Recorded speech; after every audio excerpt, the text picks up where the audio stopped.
Oui. Nous avons vu la dernière fois comment nous situer devant une situation angoissante, inédite, qui nous dépasse. Nous allons aborder aujourd'hui comment se situer devant une situation plutôt révoltante, qui nous hérisse, que nous vivons comme un affront. C'est un phénomène qui devient d'ailleurs récurrent en cette période où nous sommes. Une période un peu ténébreuse où nous avons du mal à voir nos frères et sœurs. Alors je donne la parole au prophète Michée. Le fidèle a disparu du pays, plus de justes parmi les hommes, tous sont à l'affût pour répandre le sang, chacun traque son frère au filet. Le meilleur d'entre eux est devenu comme une ronce, le juste est pire qu'une haie d'épines. Au jour annoncé par tes sentinelles, tu es intervenu. C'est maintenant leur confusion. Ne croyez pas l'un de vos proches, ne vous fiez pas un ami. Car le fils traite son père de fou, la fille se dresse contre sa mère, la belle-fille contre sa belle-mère, chacun a pour ennemi les gens de sa propre maison. Et le prophète Isaïe dit aussi des choses un peu similaires. Car la méchanceté brûle comme un feu qui dévore épines et ronces et enflamme les taillis de la forêt, tandis que s'élèvent des colonnes de fumée. Par l'excès de la colère du Seigneur de l'univers, le pays est ébranlé, le peuple devient comme la proie du feu, nul n'épargne son frère, on taille à droite et on a encore faim, on dévore à gauche et on n'est pas rassasié, chacun dévore la chair de son bras, Manassé dévore Éphraïm et Éphraïm dévore Manassé, ils s'unissent contre Juda, mais avec tout cela sa colère ne s'est pas détournée, sa main est encore étendue. Alors il semble bien que les temps messianiques, les temps eschatologiques, cette époque un peu particulière où Dieu en personne revient, l'époque d'aujourd'hui donc, je pense, où le Seigneur est en train de revenir, soit marquée par une difficulté à endiguer la colère qui est en nous. Et nous nous dressons les uns contre les autres, et nous revendiquons, et nous entrons en procès, et cela prend des proportions à l'échelle de familles entières et de pays qui se déchirent entre eux. Comme le dit le prophète Michée, nous devenons des ronces et des haies d'épines, chacun. Et ce qui fait que les autres, à notre contact, vont se piquer, se griffer. On va tous se piquer mutuellement et se griffer quand on se rapproche les uns des autres. Devant ce carnage, que fait le Seigneur lorsqu'il revient ? On peut imaginer le Seigneur avec sa sainteté, ce brasier dévorant qui l'environne.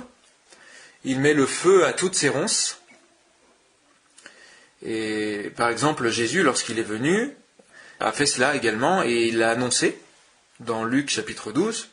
Il dit lui-même, je suis venu apporter un feu sur la terre, et comme je voudrais qu'il soit déjà allumé. Pensez-vous que je sois venu mettre à la paix dans le monde ? Non, je vous le dis, mais plutôt la division.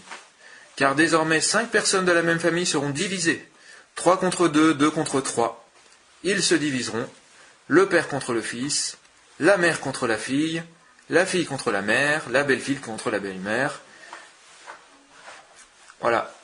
Il s'agit d'un signe des temps, dont notre Seigneur Jésus parle, notamment dans son discours sur la fin des temps, à la fin des 3 évangiles synoptiques. On trouve ça dans la première partie de son discours où il parle de la fin des temps. C'est celle sur le début de ce temps difficile. Il appelle ça le début des douleurs de l'enfantement. Vous savez, dans le discours sur la fin des temps, il y a une première partie qui est le début des douleurs. C'est une partie plutôt de durcissement progressif et de préparation. Et une deuxième partie où on a un durcissement vraiment plus fort avec des fléaux beaucoup plus importants. Des maladies beaucoup plus... Enfin voilà, tous les fléaux s'amplifient. Jésus nous dit, par exemple, on se dressera nation contre nation, royaume contre royaume. Donc il fait écho aux prophéties qu'on a lues ici, puis il y en a d'autres du même genre dans l'Ancien Testament. Il est dit, par exemple, dans le prophète Isaïe, si je prends un troisième exemple, au chapitre 3, les gens se molesteront l'un l'autre, chacun son prochain, le gamin se dressera contre le vieillard, et l'homme de rien contre le notable. Ce qui montre que dans ces temps un peu particuliers, même les personnes que d'habitude on respecte, étant donné leurs conditions, eh bien on prendra l'habitude, cette mauvaise habitude de les mépriser, voire de les piétiner. Donc la question c'est, quand on vit un litige, en face d'une autre personne avec qui on est en profond désaccord, dans quel contexte est-ce qu'on peut considérer que notre cause est juste et qu'il nous faut nous dresser contre la personne? L'image de se dresser est vraiment biblique. Se dresser, ça veut dire rentrer dans une bataille contre quelqu'un ou contre un groupe d'individus. Dans une première partie, on va parcourir des scènes bibliques dans lesquelles des personnages se dressent les uns contre les autres pour collecter des éléments de réponse de cet engrenage de violence. On verra que pour chacune des personnes ou de ces groupes humains qui se dressent, la Bible nous raconte un péché qui précède, un désir de vengeance qui naît, et des personnes qui finissent par passer à l'acte. Voilà, il y a une série d'imperfections, un désir de vengeance qui va s'entretenir, bouillonner de plus en plus, et les personnes vont passer à l'acte. En deuxième partie, on va balayer des justes qui se dressent, afin de trouver quelles peuvent être les bonnes raisons de se mettre en mouvement quand on se sent heurté, quand on sent qu'il y a une colère qui naît en nous, une colère qui normalement doit déboucher sur des bonnes choses si on l'utilise de la bonne manière. Et le fait que la sainteté de Dieu qui revient nous touche aussi les justes, en leur donnant une effusion d'Esprit Saint qui va les enflammer d'amour, qui va leur montrer comment ne pas se prendre les pieds dans les ronces, on va dire ça comme ça. En fait, les justes qui vont cultiver la guérison du désir de vengeance, qui essaie de prendre racine en nous, d'essayer de brûler d'amour pour notre propre peuple, pour Dieu. Et on dira quelques mots sur David, le roi David, en fait, qui est un modèle quand il s'agit de se battre contre sa propre colère. Alors, première grande partie, les personnes qui se dressent pour faire la guerre. Alors, première sous-partie, je vais parler de Caïn, dans Genèse chapitre 4. Caïn voit que le Seigneur tourne son regard vers son frère Abel et vers son offrande, mais que le Seigneur détourne son regard de lui-même et de son offrande. Il en est très irrité, son visage est abattu, et Dieu vient parler en personne à Caïn, il se déplace pour parler à Caïn personnellement, et il lui dit « Pourquoi t'irrites-tu ? Pourquoi ton visage est-il abattu ? Si tu agis bien, ne le relèveras-tu pas ? Si tu n'agis pas bien, le péché est tapis à ta porte, mais ton péché te désire dans ce cas-là. Mais toi, domine-le. » Mais malgré cela, il attaque son frère lorsqu'ils sont dans les champs, il le tue, et lorsque le Seigneur lui demande « Où est ton frère Abel ?», il a l'impertinence de répondre « Je ne sais pas, suis-je le gardien de mon frère ?» Dans cette scène, il y a 3 éléments qui retiennent mon attention. Le fait que Caïn soit très irrité, c'est-à-dire qu'il fait une observation, et il va percevoir ce qu'il voit comme une injustice, donc ça le met en colère. Le deuxième élément, c'est que son visage est abattu, il boude, en somme, en fait, il montre des signes extérieurs de son amertume, des signes qui montrent qu'il est désormais coupé d'une certaine fraternité avec ceux qui l'entourent, notamment son frère. Il a une bouderie, un visage abattu. Troisièmement, il est préoccupé, non du bien-être de son frère, mais de lui-même. Ça se voit parce qu'il répond « Suis-je le gardien de mon frère ?» C'est une expression de la bouderie, c'est-à-dire je n'arrive plus à voir les autres, je suis prisonnier de quelque chose de noir en moi. Et ce que je vois à l'intérieur de mon cœur, c'est de l'obscurité. Et il y a cette petite phrase du Seigneur, du coup, c'est des tuyaux qu'il va lui donner. C'est Caïn, en faisant le bien, c'est-à-dire en travaillant, en mettant ton cœur à l'ouvrage, en te réfugiant dans ton travail, en rendant service peut-être, ta colère va s'apaiser d'elle-même et ton visage va se détendre. Donc change-toi les idées en faisant des choses belles. Voilà, quand il dit le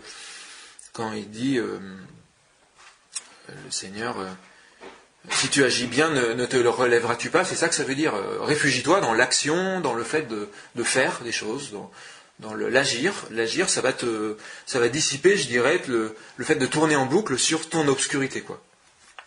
Le deuxième tuyau que lui donne le Seigneur, c'est qu'il lui dit, en somme, le désir de vengeance, c'est une idée que tu as dans un coin de ta tête, comme un chien qui est posté devant ta porte. Et si jamais, quand il se présente, tu ne dis pas « je pardonne » ou j'aime mon frère, ou ce qui va se passer, c'est que dans un moment de faiblesse, cette porte de ton cœur va s'ouvrir et ce chien va t'attraper et tu vas passer à l'acte. En fait, ce type d'acte affreux, le meurtre par exemple, ou des péchés graves, sont toujours précédés d'un, je dirais, de prémices, d'un avertissement en fait. On va avoir une idée qui va nous submerger de plus en plus. Les personnes suicidaires par exemple, c'est quelque chose qui, en fait, quand on est au courant de personnes qui vont nous dire je suis tenté par, c'est comme un chien qui est tapis à notre porte, et ça veut dire attention, prends des moyens. Ça peut être des moyens très simples, comme une phrase qu'on va répéter pour contrecarrer ce chien enragé. Mais il y a d'autres moyens, c'est de se faire aider, c'est de changer les idées, de ne pas rester seul, bien sûr. En tout cas, voilà ce que lui dit le Seigneur. Alors j'ai une parabole pour vous.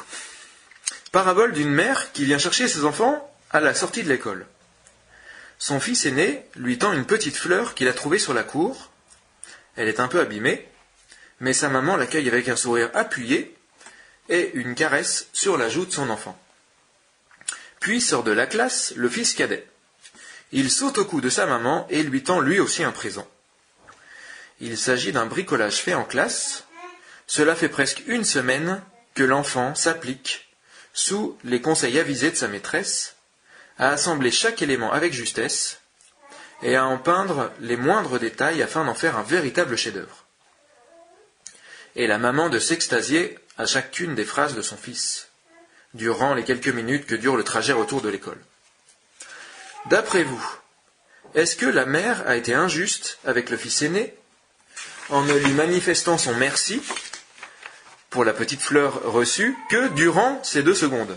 Est-ce que le fait que cette mère n'ait dit un merci de tout son cœur pendant ces 2 secondes, c'est une injustice vis-à-vis du deuxième qui a eu les éloges de sa mère pendant plusieurs minutes?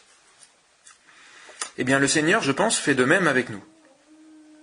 Il ne me semble pas que le fait qu'il se détourne du présent de Caïn signifie qu'il ne le regarde pas, mais en fait, il passe moins de temps à se complaire dans ce présent que dans celui de son frère Abel.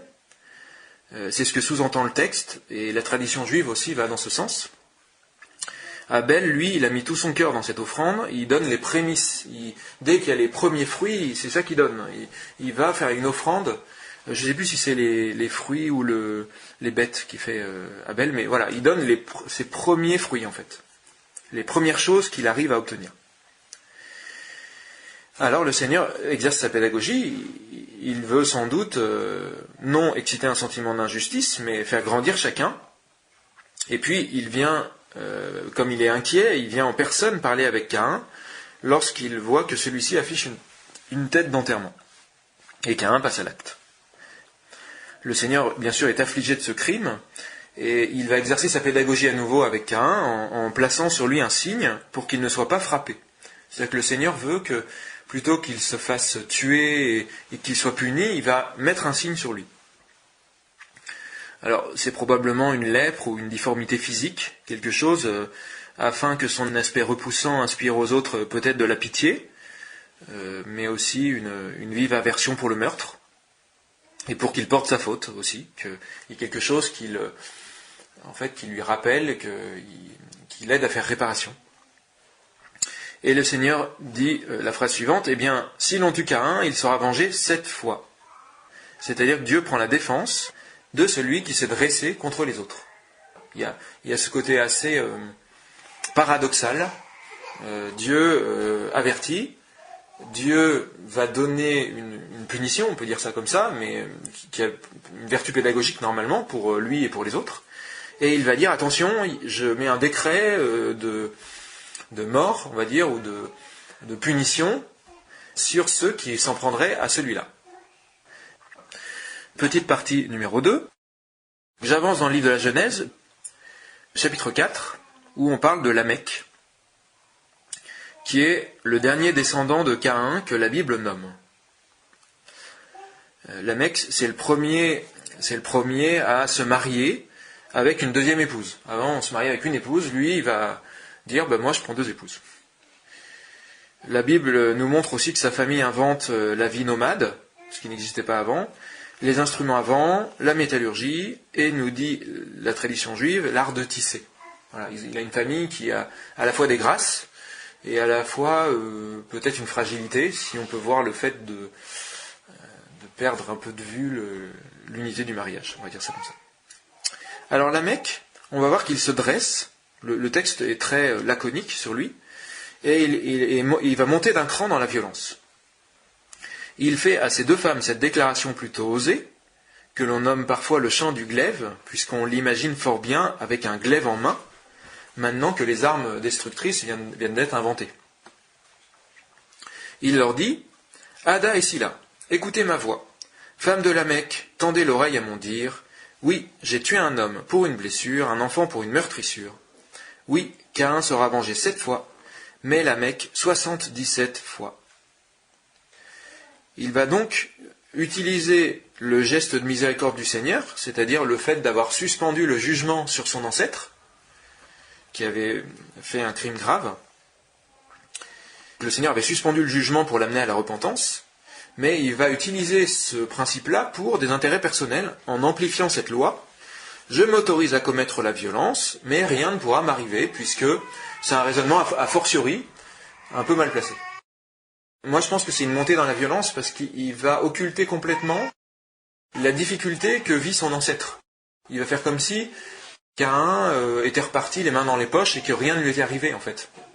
Et il ne voit pas que Caïn, c'est d'abord quelqu'un qui a été frappé par une souffrance, quelque chose destiné à lui faire comprendre, voilà, et qui va être une difficulté, une maladie qu'il va porter, le regard des autres qu'il va porter. Il regarde pas ça du tout, lui. Il prend les choses de manière isolée, en fait. Il enlève les circonstances qui entourent ce qui s'est passé pour son ancêtre.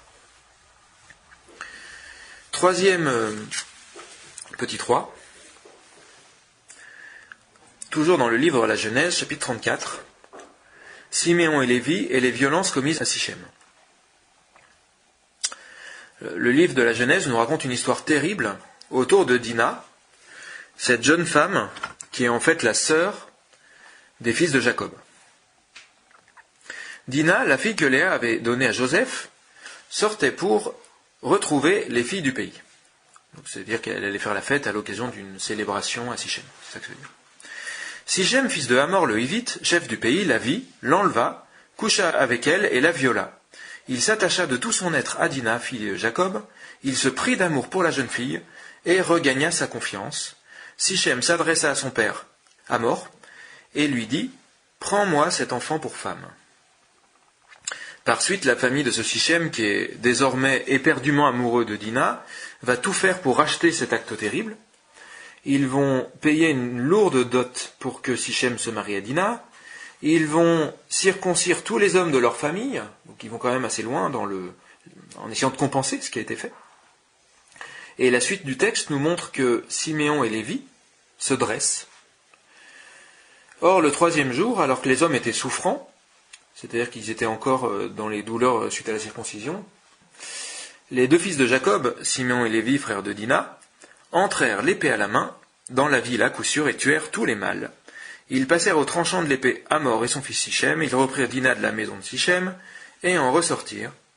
Les fils de Jacob s'en prirent aux blessés, ils pillèrent la ville, parce qu'on avait souillé leur sœur.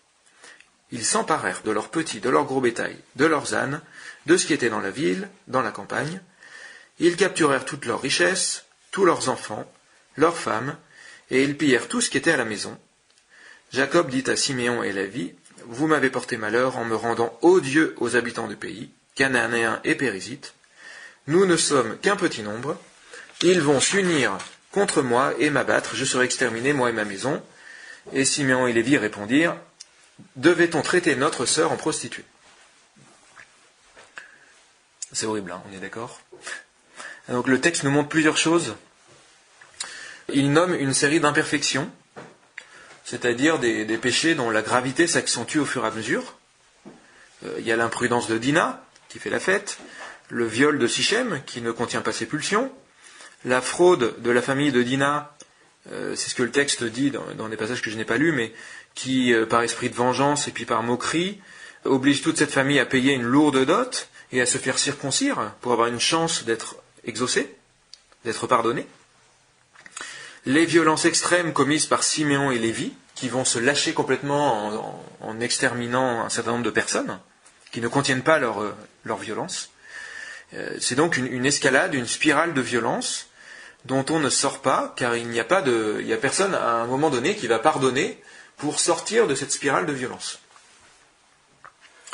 Deuxième élément, Siméon et Lévi ne regardent aucun des gages de paix et de repentance qui viennent de la famille de Sichem. Ils gardent froidement ce constat en tête. Il y a un viol frappant notre sœur qui est membre de notre famille, toute la famille doit payer. Il fait l'inverse en fait de ce que fait le Seigneur, qui va détourner les yeux du péché des hommes pour les amener au repentir. Et c'est ce que font nos anges gardiens, c'est ce que fait la Vierge Marie au ciel. Il va toujours y avoir cette capacité à dire un tel, regardez le bien qu'il a fait. Alors que peut-être que c'est un meurtrier, alors que peut-être que... Mais en fait, c'est comme dans un tribunal, c'est ceux qui vont être le plus convaincants avec leurs arguments qui vont l'emporter. Donc je dirais que voilà, le rôle du Seigneur et de ceux qui sont dans son camp, ça va être de regarder les choses qui peuvent nous réjouir et d'arriver à faire l'impasse sur le reste en disant, bon, ça je vais le mettre au second plan. Enfin, en tout cas, c'est un élément stratégique pour réussir soi-même à sortir d'une spirale de violence quand on se sent entraîné par une colère qui nous submerge. Petit 4, Pharaon en Égypte. Alors, on en a parlé déjà un petit peu de Pharaon dans le livre de l'Exode. Il a peur du peuple hébreu, qui d'après lui est devenu trop nombreux, et qui toujours d'après lui constitue un danger qu'il faut supprimer. Il va donc se dresser contre ce peuple en modifiant les lois progressivement, afin de rendre l'Égypte profondément hostile au peuple saint. Et de fait, à cause de sa haine féroce et de son impiété, il va faire se dresser toute une partie de son peuple contre les Hébreux, c'est-à-dire qu'il va utiliser son peuple comme un moyen de faire la guerre. Il va jouer un rôle de responsable inversé, qui au lieu de pacifier son peuple, va faire se dresser des gens contre les autres. Et parmi les Égyptiens qui au départ vivaient en harmonie avec les Hébreux, certains vont devenir des bourreaux, et d'autres vont se détacher peu à peu de Pharaon, parce qu'ils vont être heurtés par cette violence, et ce mensonge sans queue ni tête. Donc là, ce qu'apportent ces textes-là, je pense, par rapport à notre réflexion, c'est l'utilisation du peuple comme un moyen d'assouvir une colère, en fait, de servir des intérêts qui sont une colère, une vengeance, une peur. Là, il avait peur simplement du nombre des Hébreux. Petit 5, le crime de Givéa.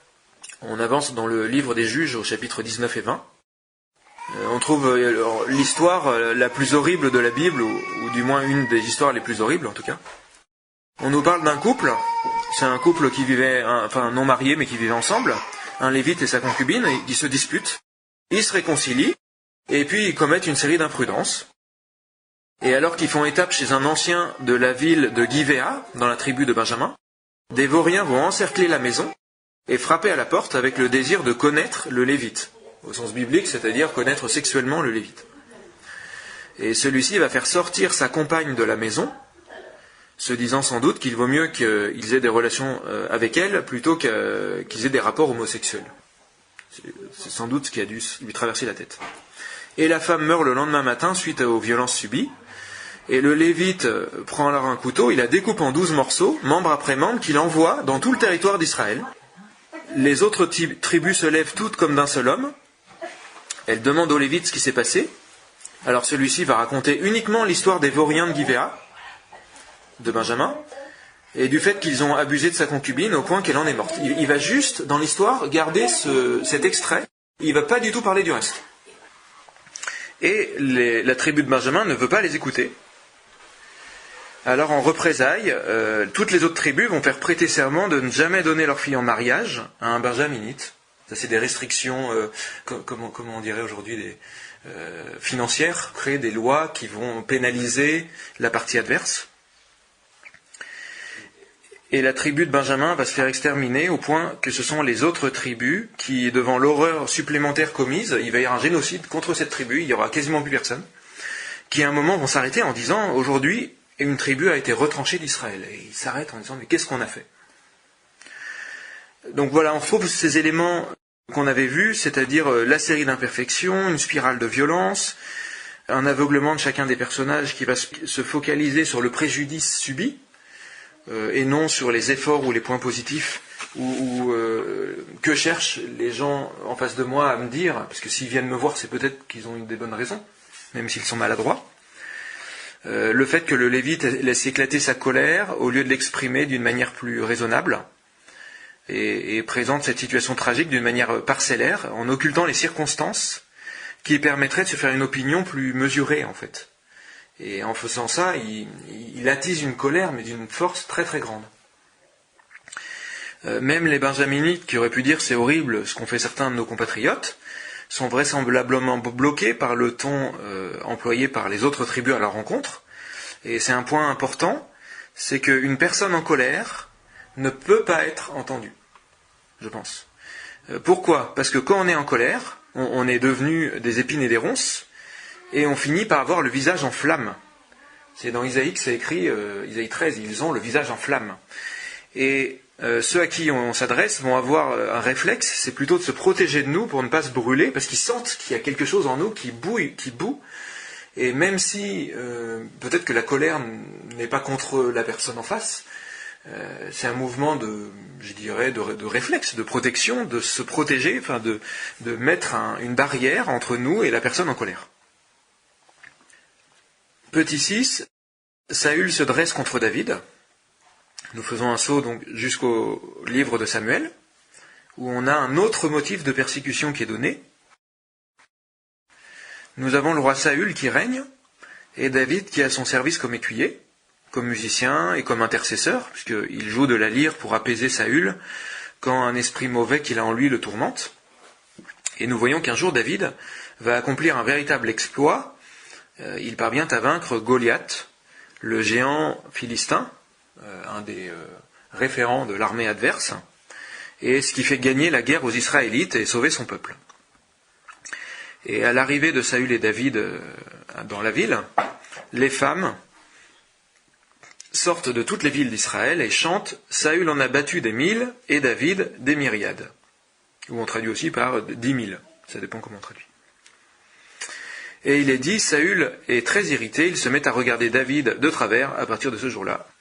Il va donc avoir un mouvement brutal contre lui à plusieurs reprises en lui lançant son javelot, que David va esquiver. Il va l'éloigner de lui en le nommant chef de millier, et lui promet sa fille en mariage. Et le texte montre qu'il a ce désir que David soit dans des situations de guerre où il va périr, parce qu'au front, souvent, on finit par mourir. Mais comme David réussit dans ses expéditions, à chaque victoire supplémentaire, Saül a encore plus peur de lui, et il renforce cette persécution à l'encontre de David, et peu à peu il engage son peuple entier dans cette guerre contre un seul individu. Et quand Dieu dit par Samuel que c'est David qui doit régner, cela empire les choses. On retrouve de fait cette série d'imperfections qui provoque le soulèvement, mais c'est une dominante un peu différente, c'est un sentiment de concurrence, de jalousie, comme avec Pharaon, comme avec Hérode aussi, une peur que l'autre vienne me détrôner, en fait. Et qui sont attisés par, notamment, les chansons des femmes qui vantent Saül, les gens qui vantent David, on imagine, et qui rabaissent Saül, qui pourtant est le roi, donc on est censé dire du bien des responsables, en fait, et quand on nomme quelqu'un qui est mieux que le responsable, ben le responsable va peut-être en porter ombrage. Et Saül a une fragilité, et puis aussi David a sans doute une faiblesse, une propension à la colère, dont nous allons reparler tout à l'heure. Voilà, donc Saül, un autre exemple, avec une série d'imperfections encore, mais plutôt avec un autre moteur, ou un moteur montré d'une autre manière, c'est cette jalousie, cette sensation de... c'est encore cette peur en fait qu'on retrouve, mais là, l'accent est mis sur la jalousie. Alors à l'époque de Jésus, petit 7, plusieurs endroits dans les évangiles, on voit Jésus obligé de fuir.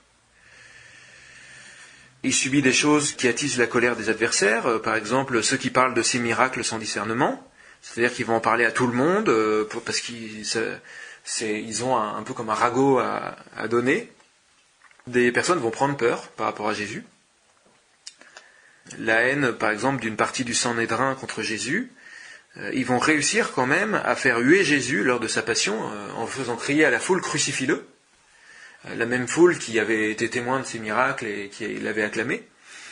Et c'est-à-dire qu'ils vont en fait galvaniser la force du peuple, ils vont réussir en fait à prendre à mettre le doigt sur la colère du peuple en appuyant, et une fois que les gens sont lancés, parce que c'est la colère qui les anime, et il y a une forme d'aveuglement entretenu par cette colère aveugle, eh bien ils vont même réussir à ce que le peuple dise « il faut relâcher Barabbas ».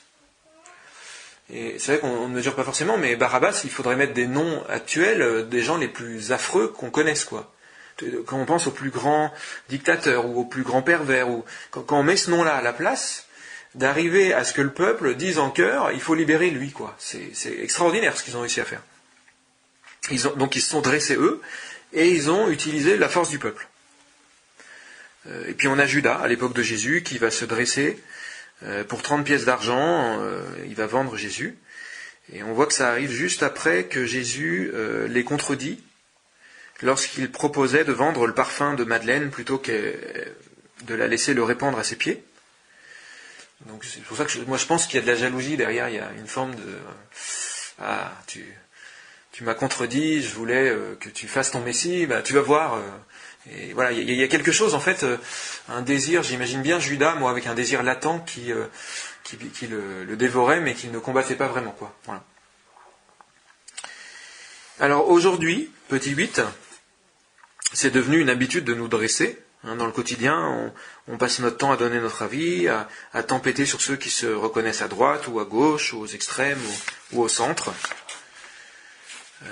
Nos élites ont tendance à faire comme Pharaon, comme Saül, comme les pharisiens, sauf qu'aujourd'hui ils ont les médias, qui est un outil qui est quand même assez puissant, qui arrive bien à mettre le doigt sur une colère qu'on a en nous, à présenter les choses en enlevant les circonstances où cela se passe, ou en accentuant certaines circonstances et en enlevant les autres, on va dire ça comme ça, et en brodant autour, et ça nous fait nous dresser. Regardez comme le président Trump est raciste, voilà ce qu'il a dit contre les Mexicains, et le peuple de France est tenté, forcément, de critiquer en boucle ce chef d'État, alors que c'est pourtant un commandement de ne pas critiquer un chef. Quand bien même c'est un dictateur, si c'était un dictateur, mais c'est comme si les médias faisaient pousser les ronces dans nos cœurs. C'est-à-dire qu'ils vont faire en sorte qu'on tombe dans un piège de critiquer quelqu'un, quoi. Voilà. Quelqu'un qui est avec une circonstance aggravante. Regardez comme ils sont intolérants, ceux qui ne font pas exactement ce qu'on leur demande en cette période de Covid. Regardez M. Poutine qui déclenche une guerre.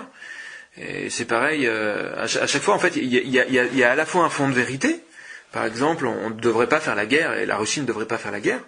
Mais l'effet de ces informations sur nous, c'est que nos pensées et notre bouche vont elles-mêmes faire la guerre, parce qu'on va faire écho en disant « Regardez ce qu'il fait », et parler de cette peur qu'on a qui est la guerre, et que cette personne est un monstre.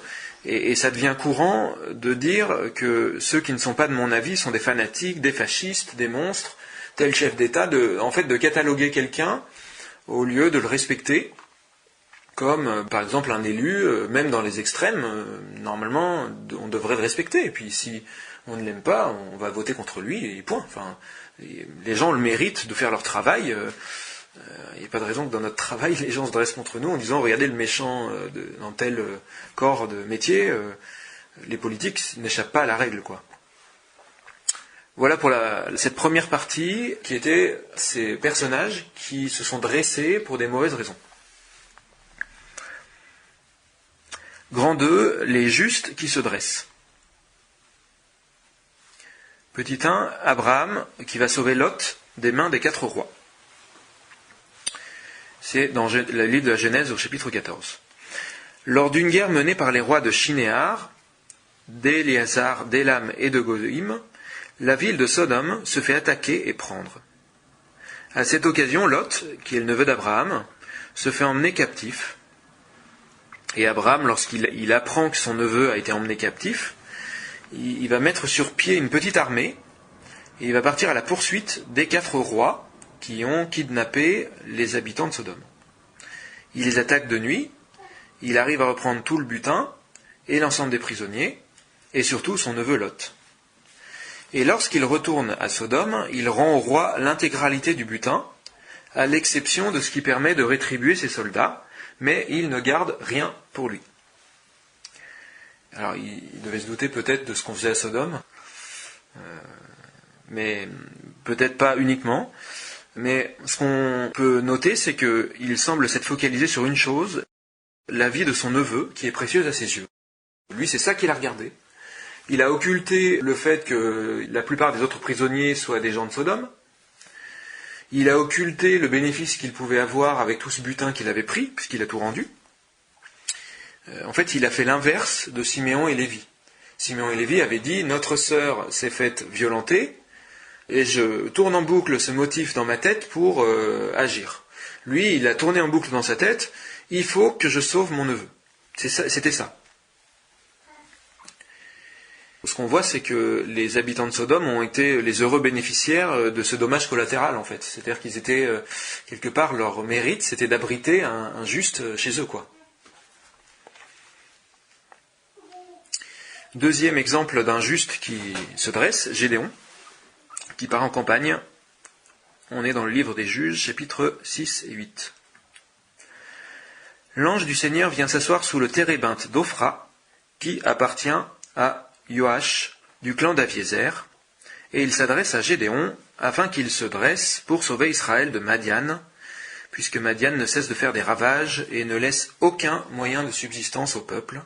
C'est-à-dire qu'ils brûlent les champs, ils font tout pour qu'il n'ait rien à manger. Alors l'ange lui dit, vas-y, c'est toi qui, avec la puissance de Dieu, va tout arranger. Que fait Gédéon ? J'ai noté 4 points. Premièrement, il vérifie que cela vient du Seigneur. Puisqu'on lui dit, fais la guerre, rentre en conflit ouvert avec d'autres personnes. Donc il vérifie. Son moyen de vérifier, c'est d'offrir un sacrifice conformément à ce qu'il a appris. Il fait un acte d'obéissance à la tradition qu'il a reçue, pour voir si l'ange est en harmonie avec cela, ou si ça fait fuir l'ange. Pour nous, ça serait par exemple, j'en parle à mon épouse, à mon meilleur ami, à mon père spirituel, ou à quelqu'un qui est ouvert à ces sujets et ne va pas tomber dans l'angoisse ou la colère, quoi. C'est ça que ça veut dire de vérifier. Deuxièmement, il fait ce que l'ange lui a demandé, c'est-à-dire qu'il va détruire les autels dédiés à des divinités païennes que son père avait construits. Il va ériger un autel au Seigneur et il va offrir un sacrifice dessus. Donc il va avoir un certain courage de braver, de faire l'inverse de ce que font les gens autour de lui. Troisièmement, poussé par l'Esprit du Seigneur, il va rassembler une armée qui ont été témoins de sa bravoure et qui vont être touchés par son cri d'appel à la guerre. Et là, quatrièmement, il s'arrête et il interroge le Seigneur. C'est-à-dire que, vous savez, il y a cette histoire de la toison de laine qui va étendre sur une aire. Je ne sais pas si vous vous rappelez de cette histoire. C'est une aire pour battre le blé. Et d'abord, il va mettre sa toison de laine en disant, Seigneur, je veux, si ça vient vraiment de toi qu'il faut faire la guerre, je veux que demain matin, tout soit mouillé sauf la toison. Et le lendemain, c'est ce qui se passe. La toison est sèche. Et après, il dit, non, Seigneur, je veux être vraiment sûr que c'est toi qui m'envoies. Je veux que seule ma toison soit mouillée demain et l'air qu'elle soit sèche. Et le lendemain, effectivement, il arrive à exprimer toute une coupe d'eau en pressant sa toison, alors que tout le reste est sec. Donc il a 2 signes vraiment très forts, disant que le Seigneur lui dit, je suis avec toi, il n'y a pas de doute possible. Donc, en fait, on peut se demander, mais pourquoi il demande un signe à ce moment-là ? Parce qu'il avait déjà demandé un signe, et le Seigneur avait agréé, à travers l'ange, son offrande, en brûlant le sacrifice qu'il avait, c'est-à-dire qu'il n'y avait pas de feu, et le Seigneur avait déjà agréé en donnant un signe fort. Mais, en fait, il a fait un acte plutôt individuel en ne démolissant que des objets matériels, c'est-à-dire un autel, il y avait un poteau, puis un autel qui était en haut d'une montagne, donc c'était difficile à faire, mais c'était pas des gens, quoi. Et là, on peut se demander si c'est de l'incrédulité ou de la paresse, mais moi je pense que c'est parce qu'il s'apprête à mettre en jeu la vie de nombreuses personnes dans cette guerre contre les Madianites, Et c'est pour ça qu'il dit, il faut vraiment que je sois sûr, quoi, parce que il y a matière grave, en fait. Et effectivement, le Seigneur répond par ces deux signes, et non seulement le signe de la toison le confirme, mais je pense qu'en interprétant ce signe, que Gédéon va comprendre comment avancer et gagner cette guerre. J'ai écrit un article sur le temps des pluies où en fait j'ai passé du temps à essayer de comprendre ce que voulait dire ce signe, qu'est-ce qu'il a compris sur le moment et en quoi ça l'a aidé en fait. Parce que je trouve ça passionnant de me dire mais est-ce que c'est juste je demande un signe et puis ah oui bah c'est bon ça s'est produit, mais non, en fait il y a un symbole attaché à l'air, à la toison, à la pluie, et en fait il y a une correspondance, un parallélisme extraordinaire avec tout ce qui se passe après. Et c'est comme si Gédéon avait eu une longueur d'avance en faisant ça en fait. Et puis il part en campagne contre Madian, et je pense que ces deux signes montrent attention, reste bien docile. Et le Seigneur va lui faire des choses un petit peu qui sortent de l'ordinaire, en disant il y a une partie de ton armée que tu vas renvoyer chez eux. En fait, il va attaquer avec très peu d'hommes, il va attaquer sans armes, en sonnant du corps et en tapant avec des outres comme ça, enfin d'une manière complètement folle. Et les gens, les Madianites, vont s'entretuer et ils vont rien faire d'autre que hurler, quoi, de nuit. Voilà.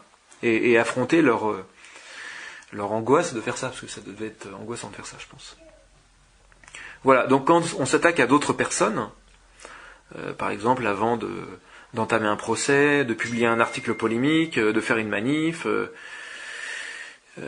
plus nos adversaires sont nombreux, plus il semble nécessaire de mettre notre projet en pause pour demander au Seigneur son avis. Ça c'est, je pense, c'est assez net. Je reviendrai sur la manière d'interroger le Seigneur un peu plus tard.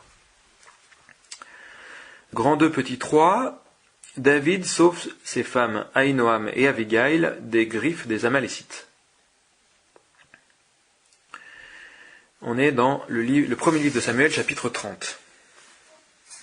Durant les années où il est en fuite, David va résider quelque temps dans la ville de Siklag en Philistie. Que fait David lorsqu'il apprend que la ville de Siklag a été incendiée par l'ennemi qu'on appelle Amalek et que ses deux épouses se sont faites enlever? Quelles étapes parcourt-il pour savoir s'il doit se dresser avec ces hommes pour aller les sauver? C'est en 7 points. Premièrement, il pleure jusqu'à ce qu'il n'ait plus la force de pleurer. Il faut que ça sorte.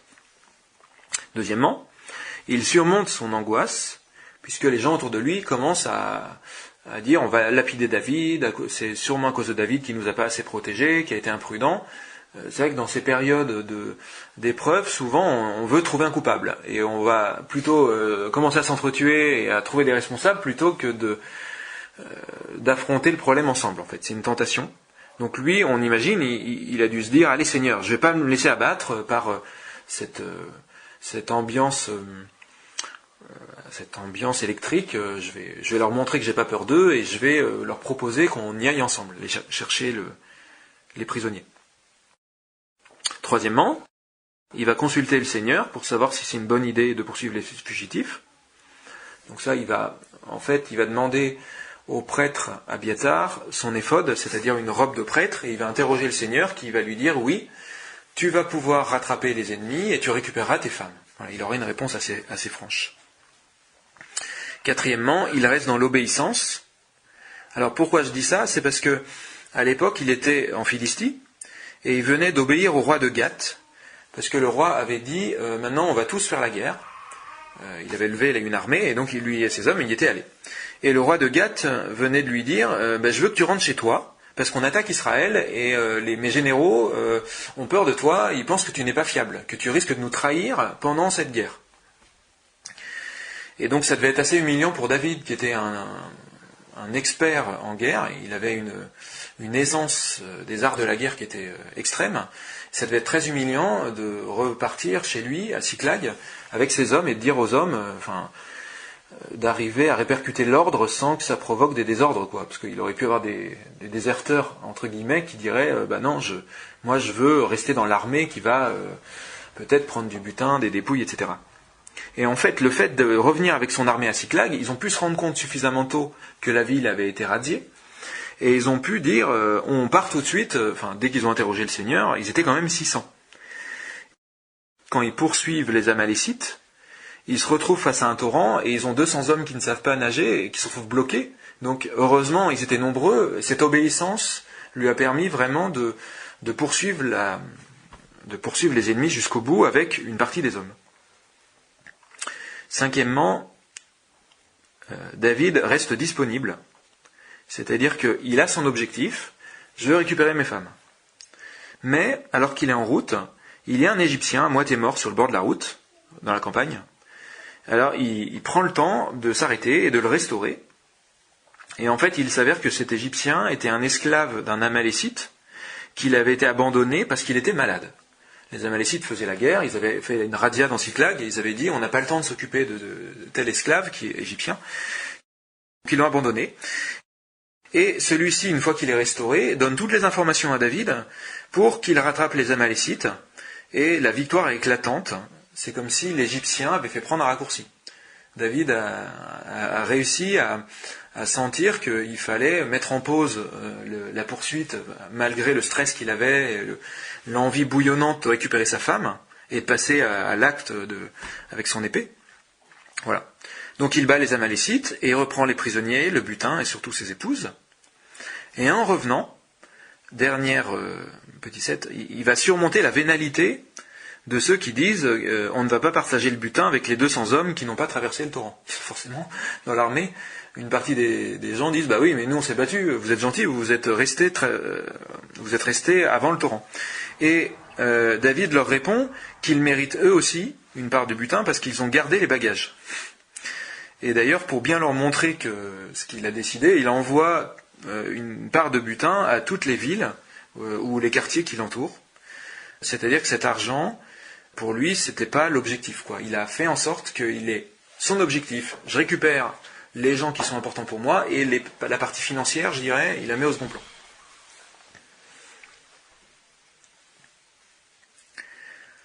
Grand 2, petit 4, c'est dans le livre de Néhémie. On va voir Néhémie qui va être les chansons du roi, Artaxerxès. Et Néhémie va afficher un visage triste. Le roi va lui demander alors, qu'est-ce qui se passe ? Et Néhémie va lui répondre c'est parce que je suis inquiet pour mes frères et sœurs qui sont à Jérusalem, qui est en ruine, et voilà. Et du coup, le roi va lui concéder, va lui demander qu'est-ce que je peux faire pour toi ? Et Néhémie va prier et réfléchir avant de répondre, et puis dire je voudrais que tu m'envoies avec des lettres de mission pour rebâtir Jérusalem. Donc il y avait deux choses dans cette histoire qui avaient retenu mon attention. Il y avait premièrement la tristesse sur le visage de Néhémie. Moi je le mets en parallèle avec la bouderie, c'est-à-dire que la bouderie telle que l'a voulu le Seigneur, c'est la tristesse quand on s'inquiète pour quelqu'un, en fait. C'est pas donc la tristesse de Caïn, mais c'est une tristesse liée au sanctuaire du Seigneur, liée aux personnes qui habitent à Jérusalem, qui ne peuvent plus se protéger, qui ne peuvent plus prier comme il se doit. Et en fait, ce visage abattu va contraster avec le visage joyeux du croyant, visage joyeux qu'on aborde d'habitude, et du coup les personnes ça va être un moyen pour toucher les gens, en fait, et pour pouvoir se dresser et que les gens nous apportent leur concours. Et puis il prie, c'est-à-dire qu'il confie chaque parole au Seigneur avant de les prononcer, et il ose même demander des choses. Il arrivera à obtenir des lettres, des ordonnances, et qui lui ouvre toutes les portes, en fait, qui fait que tous les préfets n'opposeront pas de résistance, puisque ce roi a dit ok à Néhémie pour aller rebâtir Jérusalem. Petit 5, c'est Judith, qui va dans le camp ennemi frapper le général assyrien. Judith, chapitre 8. Que fait Judith, fille de Merari, lorsqu'elle apprend que les chefs de la ville de Béthulie, où elle habite, voyant leur ville assiégée par les Assyriens, ont résolu de se rendre aux ennemis.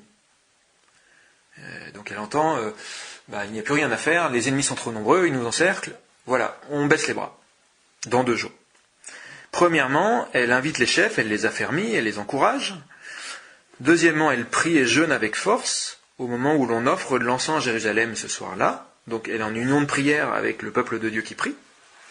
Et troisièmement, elle se fait belle, elle utilise tous les moyens, de l'huile parfumée, une coiffure somptueuse, des habits de fête, et ainsi mise en valeur, elle sort de la ville, elle traverse toutes les lignes ennemies, Parce que les soldats, ils font « Ah !» en voyant une femme magnifique qui arrive, alors qu'eux, ils sont tous, on imagine, pleins de terre ou d'éléments pour se camoufler. Voilà. Et au moment favorable, comme elle se fait inviter par le général assyrien, au moment favorable, elle le tue. Et elle lui coupe la tête. Et elle met la tête dans son cabas et elle s'enfuit avec la tête d'Holoferne, le général, dans son cabas, afin de le ramener dans sa ville.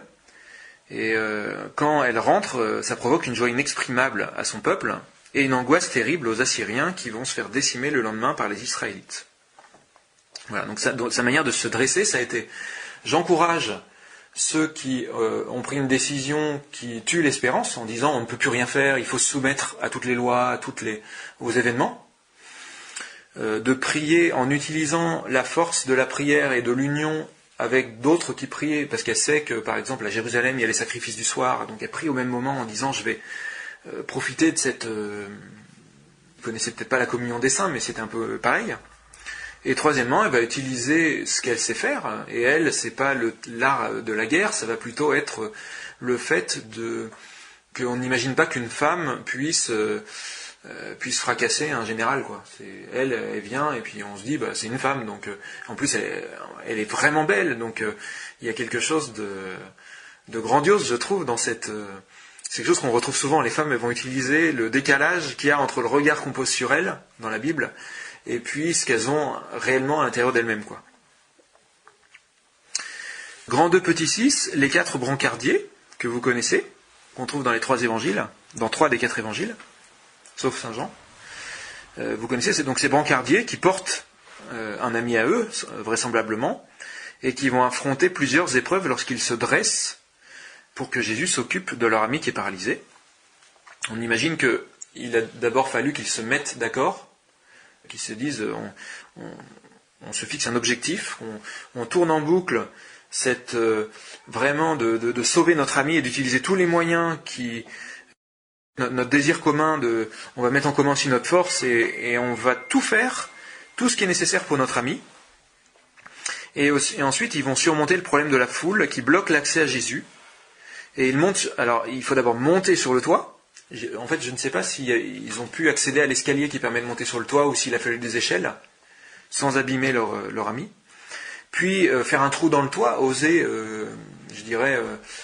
porter des dommages au toit de la personne, on ne sait pas s'il la connaissait, et puis descendre leur ami, sans être gêné par le fait de s'exposer au regard, d'être devant tout le monde, et peut-être que Jésus ne guérisse pas tout de suite. Enfin, en fait, rien n'était sûr dans l'histoire.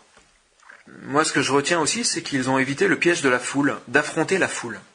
C'est-à-dire qu'ils ont vu la foule, les gens qui étaient partout, et ils se sont dit, si on essaie de les pousser, de leur dire, s'il vous plaît, c'est une priorité ou autre, on risque peut-être d'avoir des gens en colère qui vont dire mais moi aussi j'ai besoin d'être guéri, ou alors c'est passionnant ce que j'entends. En fait, ils vont sentir qu'il y a un piège à éviter, quoi.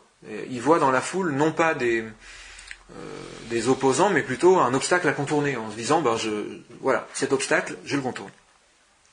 Et c'est pour ça que je fais le parallèle avec la colère.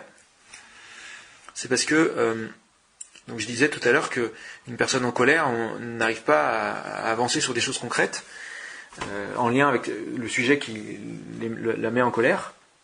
Et dans la Bible, on parle de la colère, c'est Séhir ou Édom, et il est dit, tu n'attaqueras pas Séhir, mais tu contourneras le pays de Séhir. Et les Israélites, dans les premiers livres de la Bible, ça doit être l'Exode ou les Nombres, je crois, ils mettent 3 jours à contourner Séhir. C'est-à-dire que quand on sent qu'il y a une colère potentielle chez des gens, il vaut mieux passer outre, contourner le problème, aborder le problème différemment avec la personne, plutôt que d'y aller frontalement et en fait d'affronter un problème qu'on n'avait pas au départ. Parce qu'au départ, la foule n'a rien contre eux, en fait. Ils arrivent avec leurs brancards, et la foule, je dirais qu'ils ne les remarquent pas. En fait, la foule, ils vont commencer à les remarquer s'ils commencent à essayer de fendre la foule, vous voyez. Voilà, ça fait partie peut-être des questions à se poser quand on entame un chantier de se dresser pour une cause qu'on estime juste. Est-ce qu'il n'y a pas des gens qui risquent de nous... En fait, on risque de se heurter à leur colère, en fait. Est-ce qu'il n'y a pas des gens, les sujets qu'on va remuer, ça va peut-être ça va nous faire des opposants de plus, alors que peut-être qu'au départ, ils n'étaient pas contre nous, quoi. Grand 2, petit 7, David lutte contre la colère, les 3 étapes de la guérison. Alors, je vais reparler du roi David pour montrer le chemin qu'il a suivi en lien avec notre sujet. David, il est décrit de nombreux endroits dans la Bible, par exemple dans le psaume 78, comme quelqu'un de profondément intègre. Il est dit, par exemple, il choisit David son serviteur, le prenant dans une bergerie, de derrière ses brebis il le fit venir, il en fit le berger de Jacob son peuple, d'Israël son patrimoine, berger au cœur irréprochable, il les guida d'une main avisée. Et puis il y a les nombreuses promesses en s'appuyant sur les promesses faites à David, c'est-à-dire qu'il y a des générations de croyants qui ont dit « Seigneur, souviens-toi des promesses faites à David », et devant le Seigneur, cet argument est un argument avec un poids immense. C'est comme si on mettait, on avait un avocat à côté de nous qui est David, ah oui, mais David, il a reçu les promesses, je redis que Seigneur, tu seras avec nous quand on invoquerait le nom de David. Voilà, donc David, c'est quelqu'un d'immense. Et pourtant, il avait un problème avec la colère. Comment le sait-on ? Et il le dit lui-même à 2 reprises. Une fois à son fils Salomon, au chapitre 22 du premier livre des Chroniques.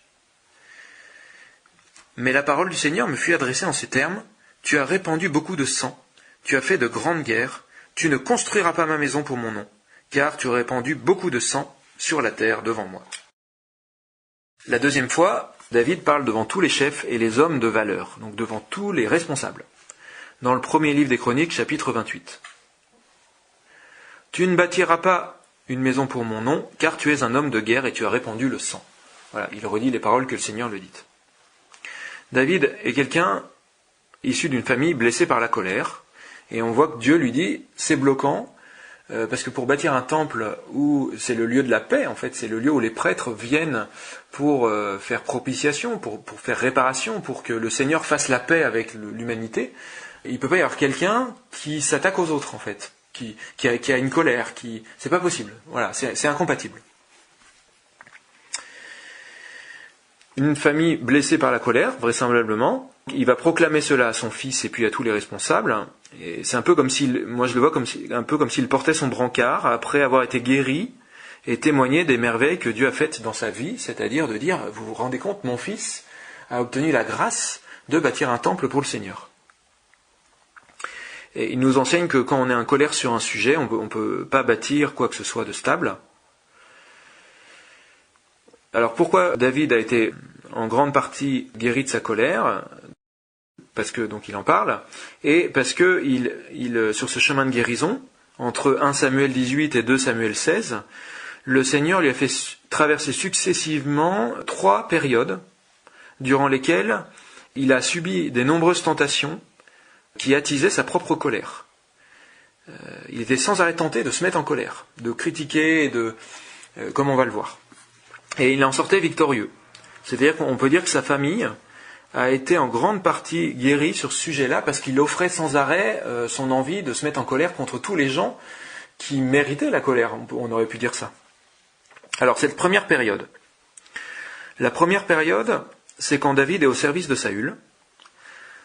Cette première période correspond symboliquement, je pense, au moment qui suit immédiatement une confrontation avec quelqu'un qui va nous blesser et déclencher une immense colère. Il y a une période où on va avoir la colère très présente à l'esprit, on va être peu éloigné de la personne, qui va être un chef ou un collègue de travail ou un membre de notre famille. Donc on voit que effectivement, pour David, Saül va vouloir le tuer à plusieurs reprises, et puis qu'il va l'éloigner en l'envoyant à la guerre. Et puis, que fait David, lui ? Il montre une obéissance sans faille à son responsable, quand bien même il sent une forte hostilité. Et je pense qu'il nous montre que l'obéissance, c'est un moyen puissant de guérir les malédictions familiales de colère. Paul, dans la lettre aux Philippiens, chapitre 2, dira que quand on obéit à nos responsables, on devient comme des astres qui brillent dans l'univers.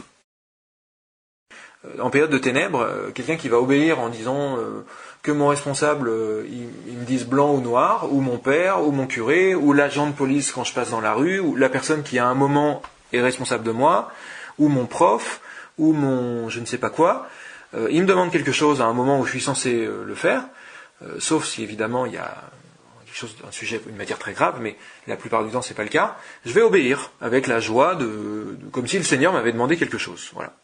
Ça c'est quelque chose de très beau, je pense qu'il y a une vraie protection et quelque chose qui va guérir notre colère. La deuxième période que vit David, c'est un moment où il doit fuir Saül, qui est devenu trop dangereux pour lui, et où on va voir que Jonathan, le fils de Saül, qui sait prendre amitié pour lui, va l'aider à fuir, et David va vivre comme un fugitif pendant plusieurs années, puisqu'il va être traqué quand même par Saül, et il va être régulièrement dénoncé, donc il va devoir déménager tout le temps.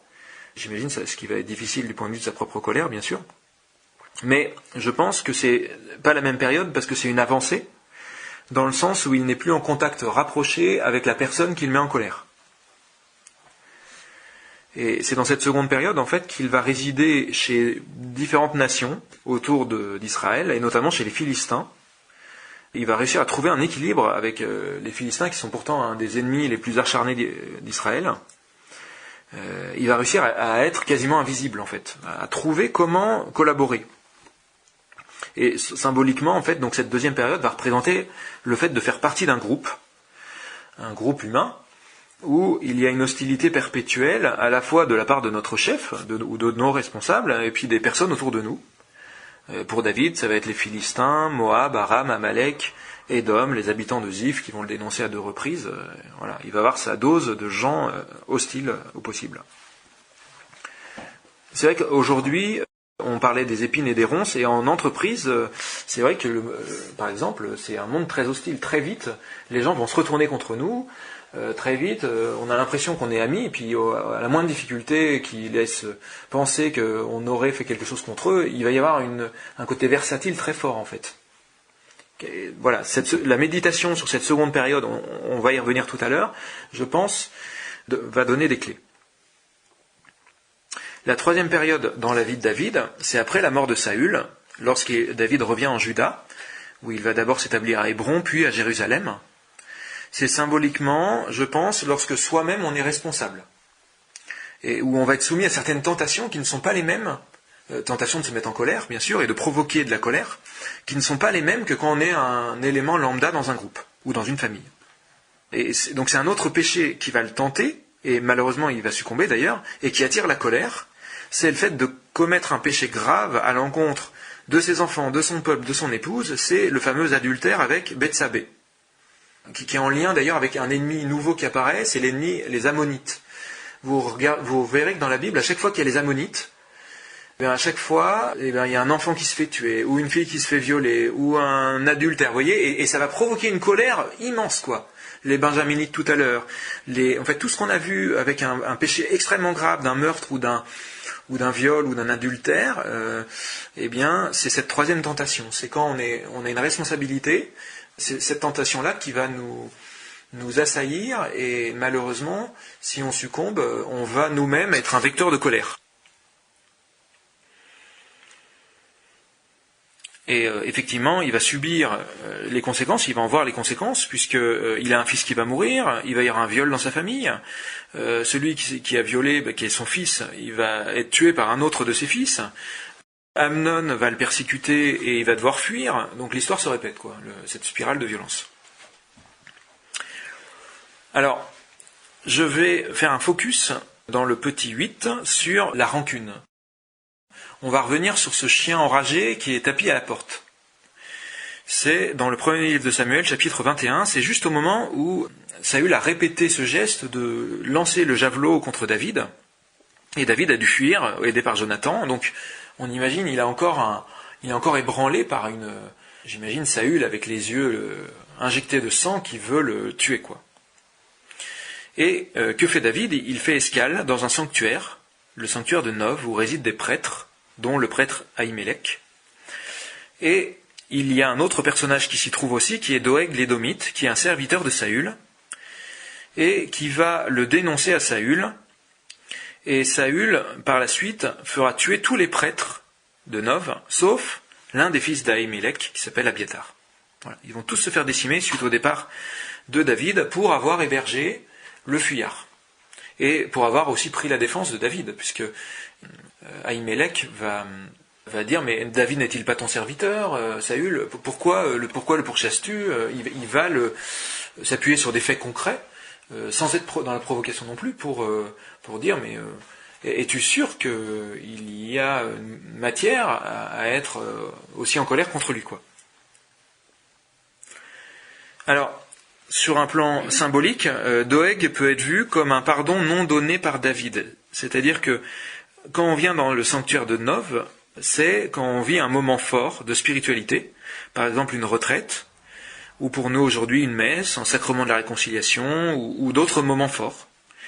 Et s'il reste chez moi un pardon envers quelqu'un que je n'arrive pas à donner, et rappelons que David venait juste d'esquiver le javelot de Saül, presque toutes les grâces que Dieu me donne vont se faire décimer, comme les prêtres vont se faire décimer par Saül. Et quand je vis ce moment de communion, c'est comme si le Christ se faisait à nouveau flageller dans mon cœur, parce que j'ai ce pardon que j'ai pas réussi à donner vraiment. Les prêtres d'ailleurs, on verra que Abiathar va trahir David, c'est-à-dire que les prêtres eux-mêmes, en fait, c'est comme s'ils n'avaient pas été protégés ni par le fait que David soit en colère, ni par le fait que Saül soit corrompu, ni par le fait qu'eux-mêmes, ils n'étaient pas nets, parce que Abiathar va par la suite trahir David. Il va faire en sorte de faire élire son autre fils comme roi. Donc on voit qu'il y a une corruption généralisée à cette époque. C'est jamais, en fait, il y a toujours une spirale, enfin une série d'imperfections, en fait. Voilà, et une mauvaise conjonction qui va faire qu'il va y avoir des massacres, des meurtres. Jésus parlera aussi de la tour de Siloé qui s'écroule.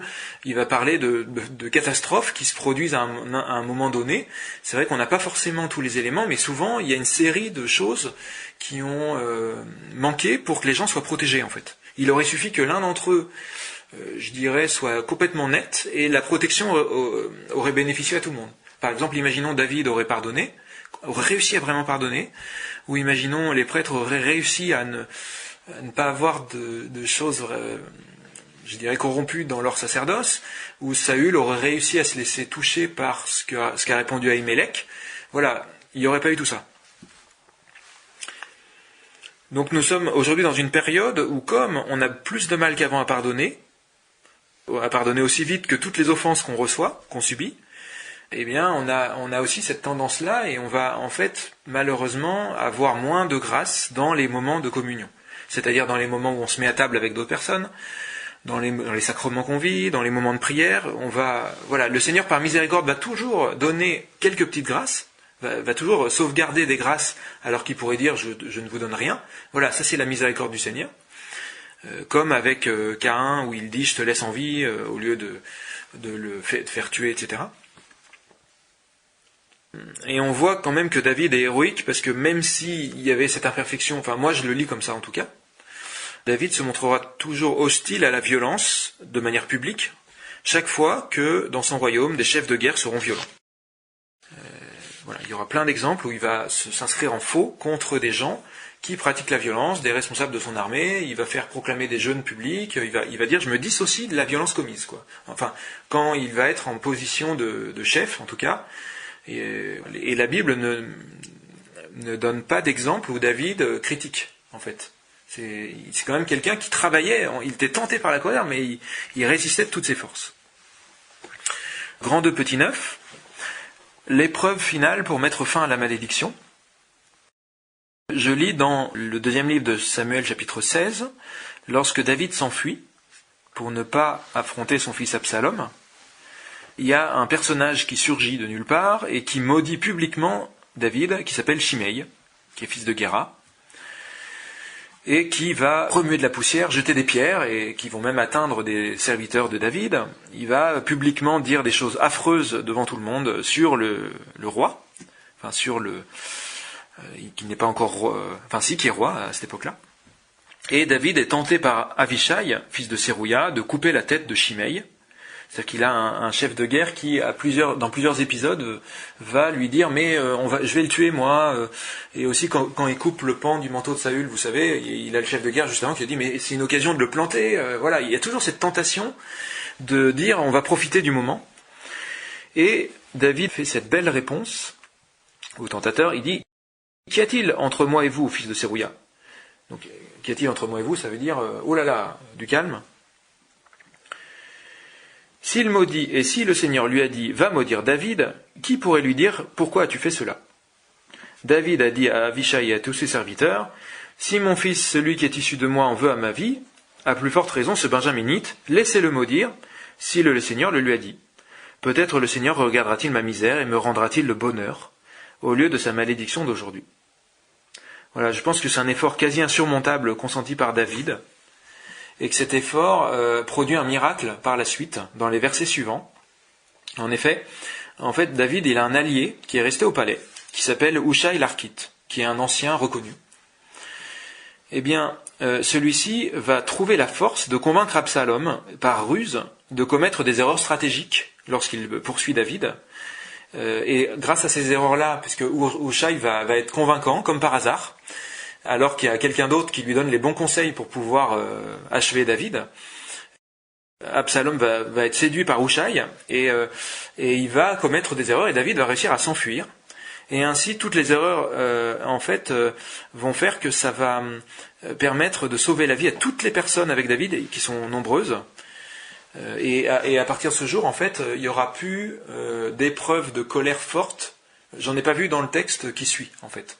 Enfin, sauf évidemment le péché de David avec l'adultère, etc. Mais il n'y aura plus une oppression incessante contre David pour le mettre en colère. Voilà. C'est comme si c'était le bouquet final. Le Seigneur qui lui disait allez, on va faire le ménage un bon coup, et après, ta famille sera guérie de la colère, ou à peu près. Petit 10, c'est l'avant-dernière partie de la partie 2. La Trinité s'occupe de nous guider et de nous guérir de nos colères et de nous éclairer. Alors, une manière de lire l'histoire de David, c'est de reconnaître l'action de la Trinité, Père, Fils, Esprit Saint, à travers plusieurs des personnages, toute proportion gardée bien sûr, car eux n'éprouvent pas de haine ou de mépris, contrairement aux personnages de notre histoire. Alors, Saül représente, je pense, le Père céleste, qui ne cesse jamais de challenger David pour le faire avancer, pour le confronter à ses colères, à ses envies de se mettre en colère. Il va y avoir des événements sans arrêt qui vont le piquer, et effectivement, c'est le Père céleste qui, en voyant certains péchés familiaux, ça le met en colère, que ces péchés-là ne soient pas réparés encore. Voilà, donc par exemple, peut-être que dans la famille de David, il y a eu des violences immenses contre un enfant, ou contre un responsable qui a été humilié en public, comme ça s'est passé avec Shimei, c'est peut-être ça le plus probable. Et quand tel est le cas, le père qui s'afflige de cette situation, il va envoyer donc ses ennemis à David pour que par son courage, David triomphe de ses tentations de colère et laisse Dieu agir dans sa famille et réparer et faire rentrer la paix dans sa famille par cette hostilité ambiante en fait. Deuxième personnage, Jonathan, fils de Saül. Je pense que Jonathan représente le Christ. Alors, Jonathan devient l'ami intime de David juste après que celui-ci ait abattu le géant Goliath. Symboliquement, David a accompli un acte de foi et de bravoure immense pour ses frères et sœurs. En fait, il avait en tête le salut de son peuple et l'offense immense faite à Dieu. Il va dire plusieurs fois, le Saint d'Israël a été offensé. Jésus va nous dire que celui qui fait telle ou telle chose à un seul de ses petits, c'est à lui-même qu'on le fait. Et donc c'est comme si Jonathan avait pris pour lui tout le bien fait par David en battant Goliath à son peuple et à son père qui était mis en difficulté. Parce que, en fait, il y avait une forme d'humiliation pour Jonathan de voir que son père était pétrifié face à ce défi lancé par Goliath, de dire envoyez un soldat et l'issue du combat déterminera l'issue de la guerre. Ça devait être terrible en fait. Et dans la lettre de Saint Jacques, au chapitre 5, il est dit « Celui qui ramène un seul pécheur du chemin où il s'égarait se sauvera lui-même et couvrira une multitude de péchés. » Donc c'est comme si Jonathan était rentré dans l'histoire comme adjuvant pour David et qui va tout faire en scrutant le visage de son père pour prévenir David afin qu'il ait toujours une longueur d'avance. Voilà, à chaque fois que Saül va dire blanc ou noir, il va trouver les moyens de prévenir David, il va faire des allers-retours, il va envoyer des messagers. Voilà, Jonathan joue ce rôle-là, et le Christ qui est le premier, enfin un des deux défenseurs que dans la Trinité, va jouer ce rôle avec nous de nous prévenir de plein de manières différentes, à travers des gens qui vont nous dire des choses, à travers des motions intérieures. On va être averti de certaines choses. On va être averti que le péché est appelé à notre porte, peut-être la vengeance ou autre. Alors le Saint-Esprit maintenant. Alors le Saint-Esprit, je pense qu'il est représenté par les différentes femmes qui vont s'attacher à David. Parce que c'est l'esprit aux 7 dons, et David va avoir plusieurs femmes. Alors je vais en citer 2, mais en fait pour les autres femmes on pourrait faire la même lecture. La première c'est Michal, fille de Saül. C'est lorsque David va obéir courageusement à Saül en allant se battre contre les Philistins. Saül lui dit, je te donne ma fille, il lui donne même pas le choix, il parle pas de Michal d'ailleurs, il lui promet une autre fille, il va pas tenir sa promesse. Il lui dit, je te promets ma fille si tu me ramènes 200 prépuces de Philistins. Donc tu abats 200 Philistins, tu leur coupes le bout et tu me les ramènes. Donc on imagine la mission impossible, et David va y aller. Et c'est suite à ça que l'autre fille de David va s'éprendre d'amour pour lui, en fait. C'est comme si cette obéissance, on retrouve l'obéissance de David qui va attirer irrésistiblement l'Esprit Saint en la personne de Michal, enfin symbolisée par Michal. Autre exemple, Abigail. Vous devez vous rappeler de cette histoire où, après que David ait fait preuve de bonté pour les bergers de Nabal, il va envoyer 10 jeunes gens pour dire, est-ce que tu pourrais, parce que je suis en fuite aujourd'hui, me donner un petit peu de ravitaillement, ce que tu as sous la main, parce qu'on est un peu mal. Et Nabal, qui va être un impie et qui va être à moitié ivre, va les envoyer bouler. Et David, ça va le mettre dans une fureur pas possible. Et il va dire, je vais... que Dieu me fasse ceci et encore cela si je n'ai pas battu, si je n'ai pas tué tout ce qui urine contre un mur. C'est-à-dire si je n'ai pas tué tous les mâles. On va retrouver le fait de s'attaquer à tous les... Et en fait, Abigail, qui va être l'épouse de Nabal, va venir au-devant de David avec des provisions en abondance et va se prosterner à ses pieds en disant « Pardonne, s'il te plaît, je ne savais pas que tu avais demandé ça à mon mari, pardonne-lui. » Et en fait, David va être touché par le cœur de cette femme. Et ce qui est beau, c'est qu'elle va l'empêcher de commettre un meurtre, en fait, de devenir un meurtrier. C'est comme si l'Esprit Saint allait dire je ne vais pas permettre que cette personne qui lutte sans arrêt contre la colère soit vaincue par une faiblesse bête à un moment, où en fait la colère va être vraiment trop forte, parce qu'il sera mis en fuite, et en plus, celui qui l'a aidé va refuser de l'aider, va le mépriser, et va lui parler comme un sot. Et voilà. Et donc, Abigail va jouer ce rôle-là. Et on va voir aussi que par la suite, le Seigneur va venger David, parce que en apprenant ça, le mari d'Abigail va mourir en quelques jours d'effroi, et du coup Abigail va devenir sa femme, et ils vont tomber amoureux. Grand 2, petit 11, la dernière partie, comment se fondre dans cette masse, dans cette forêt de ronces qu'il y a aujourd'hui, en tirant parti de ces différents textes. Et en particulier, alors c'est ce que j'ai retenu de la lecture de l'histoire de David chez les Philistins, parce que je trouve que, moi j'étais étonné de voir qu'il arrive à être invisible, enfin à collaborer avec des gens qui sont vraiment effroyables en fait, qui d'habitude sont décrits comme des personnes qu'il faut combattre et puis qui s'attaquent sans arrêt à Israël, quoi. Et alors je fais le parallèle avec aujourd'hui parce que ça répond à la question comment, quand on est dans le monde hostile de l'entreprise, par exemple, comment on fait pour survivre, quoi. Premièrement, éviter de vanter ses qualités ou le travail qu'on a accompli.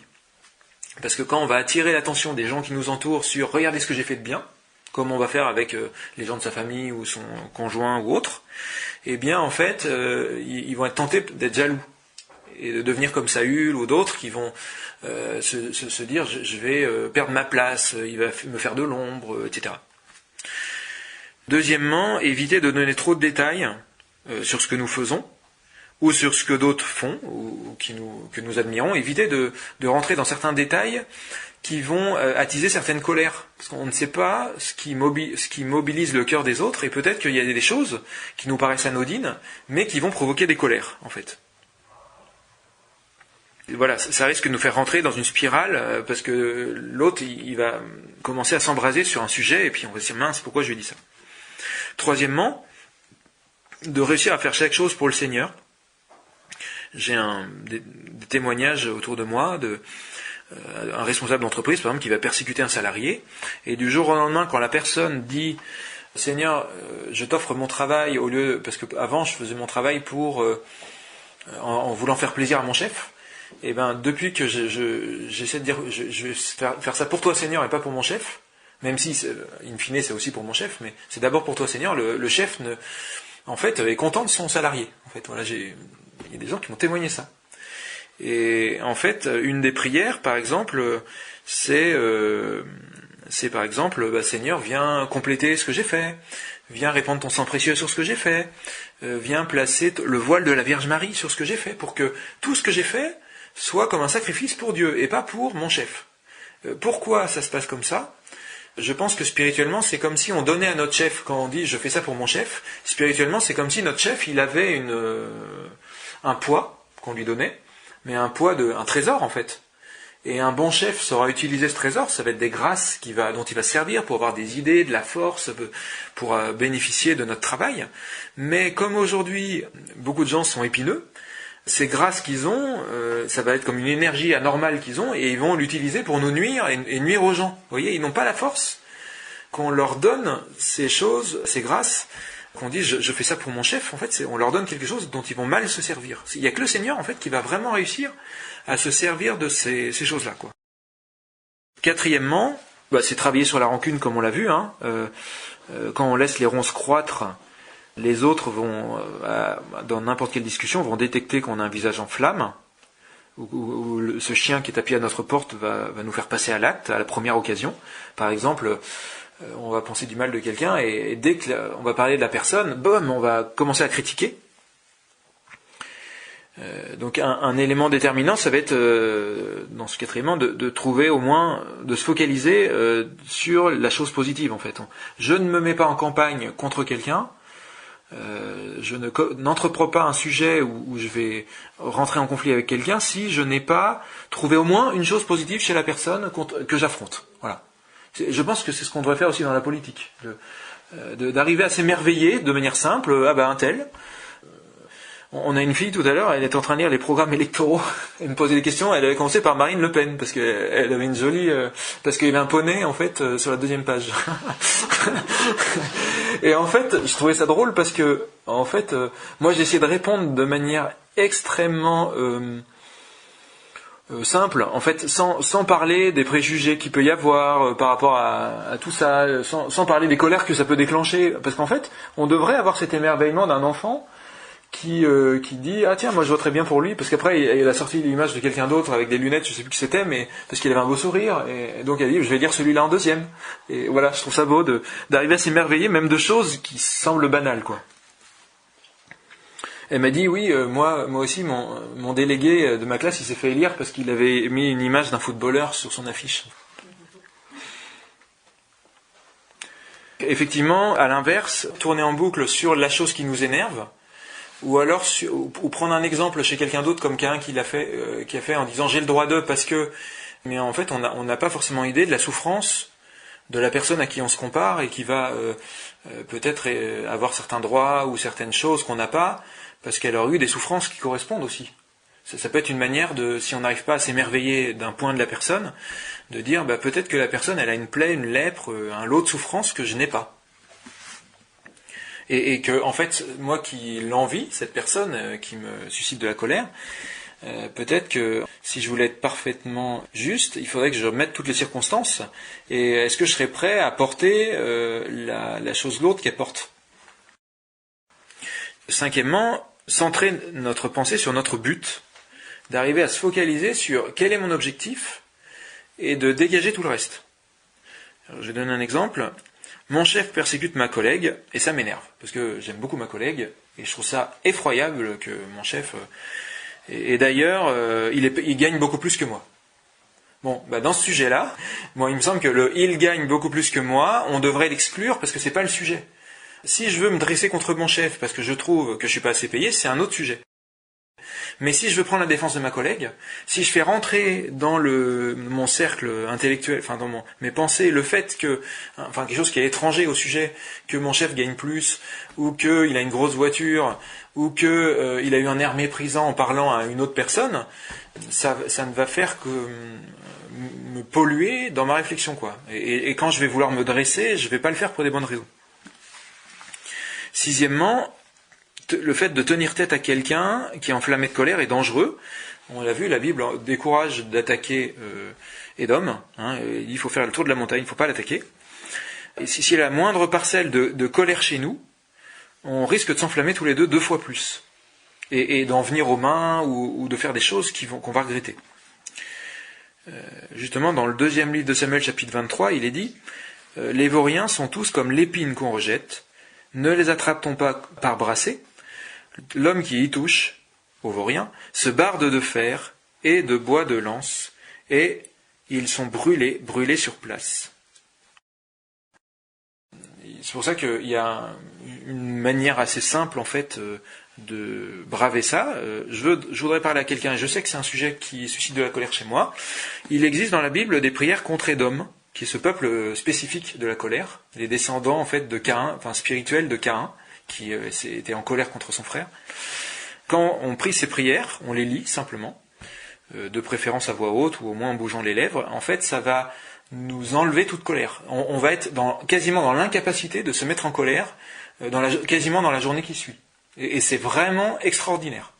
Je veux vraiment vous le témoigner. Je ne donne pas les références ici. Enfin, vous les trouverez sur les sites des 2 témoins, dans la section prière, Oracle des Nations. Il y a des pages à imprimer. Voilà, je sens que je vais devoir parler à quelqu'un sur un sujet où il risque de me mettre en colère. Et j'ai eu le cas l'autre jour. C'était quelqu'un je savais qu'il était en colère, cette personne. Et j'ai fait ces prières contre Édom, et la personne en fait n'a pas, elle s'est défendue en abordant des sujets qui d'habitude me mettent en colère.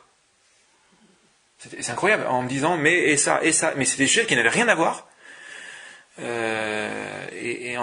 Et d'habitude je me fâche tout rouge sur ces trucs-là, et je pars comme une flèche en argumentant, parce que les trucs qui nous mettent en colère, on se met à parler, et en fait on perd de vue notre objectif.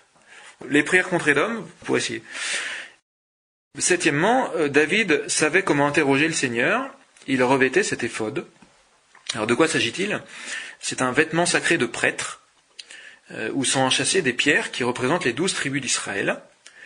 Pour nous, cela va signifier, par exemple, quand je m'interroge toujours et que je veux savoir ce que le Seigneur pense de ça, ça va être faire une prière en conformité avec ce que nous apprend l'Église. Par exemple, le chapelet. J'ai remarqué ça récemment, le chapelet commence par un « Je crois en Dieu » qui est la prière de la foi de l'Église. C'est comme si on avait les 12 tribus d'Israël qu'on se mettait sur nous. Et puis après le Notre Père, la prière qui a enseigné Jésus, la prière par excellence. Et puis après le « Je vous salue Marie » qui est la prière de la tradition par excellence depuis un certain nombre de siècles. Et puis le « Gloire au Père » qui est la prière par excellence qui rend honneur à la Trinité. Et en fait voilà, c'est comme si on revêtait un habit de prêtre pour avoir toutes les cartes en main pour discerner.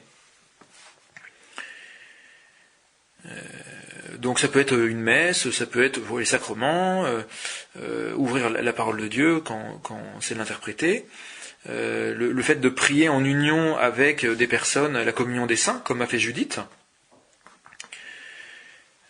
Donc en fait ça va nous faire profiter de la force spirituelle de ceux qui ont plus de force que nous.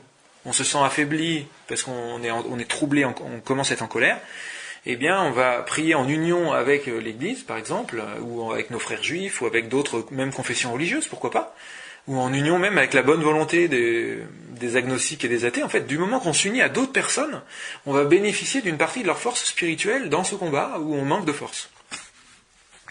Voilà le fait de revêtir l'éphod. Et donc toujours dans le fait d'interroger le Seigneur, d'arriver à mettre des points d'arrêt dans notre action, de sentir quand il va falloir faire une réponse à quelqu'un avec qui on est en lutte. Toujours en demandant au Seigneur d'avoir la paix avant de faire la moindre chose, qui est une attaque contre quelqu'un, comme Néhémie en fait, qui laissait des silences. Et quand on parle avec quelqu'un et on sent qu'il y a de la colère, le fait de laisser des silences, ça nous donne une longueur d'avance pour baisser d'un cran et enlever les flammes de notre visage, quoi. Petit 8, moi j'aurais dit de se faire aider, comme fait David, par ceux qui vont nous conseiller, mais pas des gens qui ont une proportion à la colère. Donc par exemple, si je suis en colère contre le masque, si je vais voir quelqu'un qui est aussi en colère contre le masque, ou si je suis enfin voilà, d'essayer d'aller voir des gens qui vont être plus apaisés que nous sur le même sujet. Parce que la propre de la colère, c'est que souvent on va chercher des gens qui sont en colère aussi, et comme ça va nous conforter. On va dire ah ouais, je sens qu'il y a quelque chose en moi là qui brûle parce que je suis encore plus en colère. Vu que la personne aussi, elle est en colère, ça va me conforter, ça va me donner une conviction parce que je vais ressentir quelque chose en moi qui est vrai, qui est que j'ai de la colère. Mais en fait, c'est pas un vrai critère de discernement. Le critère, c'est plutôt quand j'ai la paix, j'avance. Voilà. Et dernier point, c'est comme a fait David. De dire peut-être que ce qui m'arrive c'est aussi parce que j'ai des imperfections que le Seigneur veut corriger. Cette période qui se passe avec toutes ces choses angoissantes et toutes ces colères qui nous sautent dessus, qui veulent s'agripper à nous, c'est peut-être aussi le Seigneur qui veut qu'on avance, qu'on guérisse, et qu'en fait en faisant ces petites choses du quotidien, ces petits actes de dire je pardonne, je pardonne, je pardonne, je fais attention quand je parle du responsable, ou de mes parents, ou de mon curé, ou de mes enfants, de mettre un soin particulier à ne pas dire du mal, à ne pas nommer le mal, à ne pas rapporter quelque chose de mauvais sur ces personnes, surtout ces personnes pour qui il y a une forme de circonstance aggravante, par rapport à nos enfants, notre parent, notre responsable, je vais vraiment faire attention pour qu'il n'y ait pas une colère qui s'accroche à moi, quoi. Et normalement, en suivant l'exemple de David, on devrait nous aussi briller comme les astres dans l'univers. Voilà, merci.